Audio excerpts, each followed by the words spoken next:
এই কষা মাংস দিয়ে এই যে পেটাটা খাবো।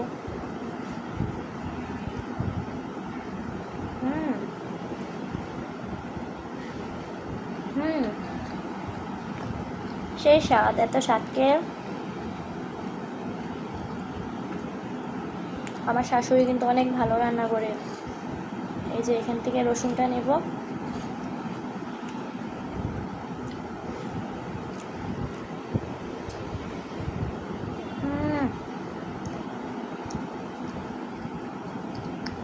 একদম অস্থির।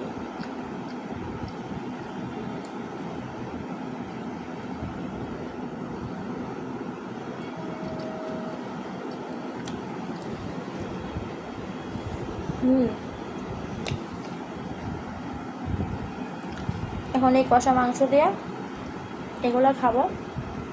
এখানে নারকেল দিয়েও আছে, এগুলো হচ্ছে তেলে ভাজা। এখানে অর্ধেকটা খেয়ে রেখে দিছি, আর এগুলো খাবো।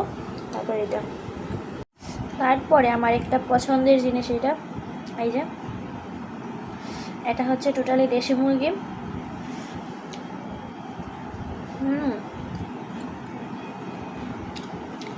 কারা কারা খেতে চাও চলে এসো আমার বাসায়।